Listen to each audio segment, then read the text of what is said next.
The story of how Miami Vice came to be is like most everything in Hollywood. A little fact and a lot of fiction. Legend has it that then NBC chief Brandon Tartikoff scribbled MTV Cops on a piece of paper, and from there a series was born. Vice creator Anthony Yerkovich said the idea for the show did come in part from MTV and the way they were telling stories through music, and in part from a piece of paper, but not that one. Instead, it was a newspaper clipping, an article about the large amount of undeclared income in Dade County, Florida, that got him thinking that Miami and its underworld of under-the-table money had all the right elements of style, seediness, and sizzle for a great cop show. A lot of times in writing, particularly in a cop genre, the action is where the money is. So you follow the money. And as cause and effect of all that cash, you've got episodes and episodes worth of illegal activity. So where else can a big city player find a good time in a town like this? Everywhere. If Miami doesn't have it, nobody's thought of it yet. Yerkovich wanted his cops to work undercover, but he needed a way for them to blend in with the high-living lowlifes they were investigating.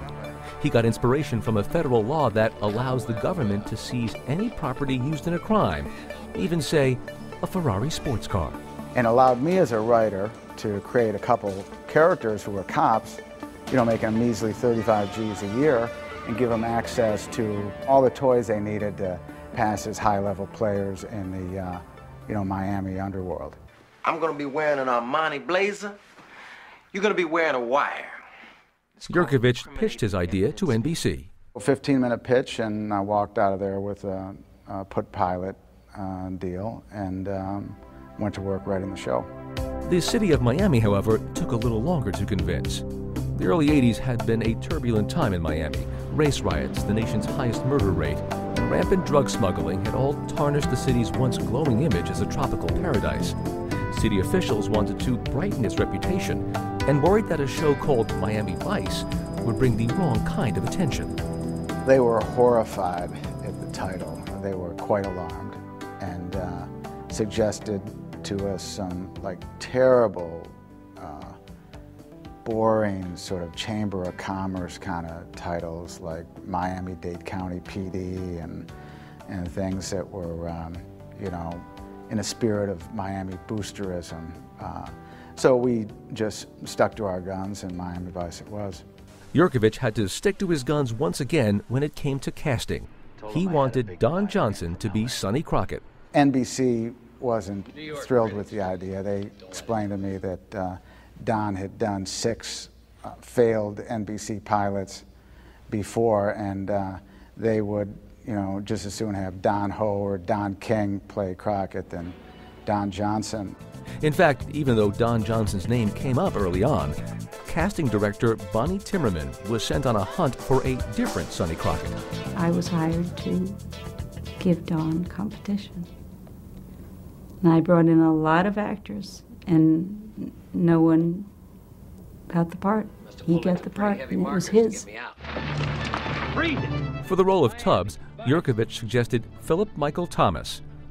It was late in the casting process when Johnson and Thomas finally met. They told the story on NBC's Today Show in 1985. Philip and I had read with other people. And as we were leaving, the casting director for Universal stopped us and said, listen, we want you guys to read with each other. But all things considered, I think we might have to consider some sort of temporary working relationship. They were a great couple on screen, and they worked. And that's what the magic is in casting. The rest of the cast was unique too, reflecting Miami's diverse culture. For the first time in primetime, a substantial number of roles opened up to minority actors, playing good guys and bad. Raul. Miami Vice was new and fresh in other ways as well. This is how NBC promoted the show to its affiliates in 1984. The cop show just graduated to the 80s. The series' heroes were a major departure from the touchy-feely type of characters Yerkovich says were big on TV up until then. I created Crockett and Tubbs as a reaction to You know, that sort of cloying pop humanism of the late 70s and early 80s. Characters like Ed Asner and Lou Grant and the entire cast of MASH. Their outfits may have been full of color, but when it came to right and wrong, Crockett and Tubbs only saw black and white. You committed a felony. Now either play ball or do the time. By September 1984, everything was in place and ready to go. But NBC scheduled the show at 10 o'clock on Friday nights, back then a deadly time slot. We weren't initially happy at all with a Friday time slot, you know. That's not a good time slot typically. The show entered the night's lineup with low expectations. CBS had built a Friday night dynasty with Dallas and Falcon Crest. Besides, Vice had tested poorly in audience research, and Madison Avenue considered it the network's weakest link. After a strong pilot showing, the show sank to 41st in the ratings. It seemed that two pastel-colored cops might be quickly muted by the CBS Blue Bloods. I think we made an error in judgment here. The show made some adjustments and got more serious. Gone were comic elements like Crockett's pet alligator Elvis, and producers brought on actor Edward James Olmos, who replaced Gregory Sierra as the department lieutenant. Olmos' Lieutenant Castillo could not have been more serious. Don't ever come up to my face like this again, Detective. Camera mark!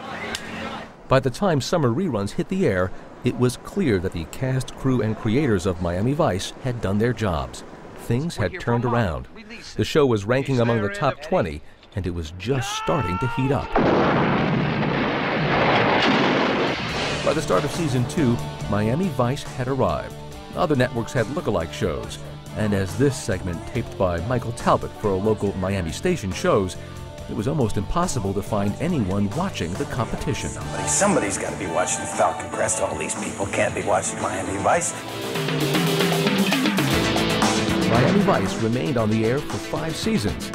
The series that some thought didn't have a chance remains today one of television's most enduring favorites.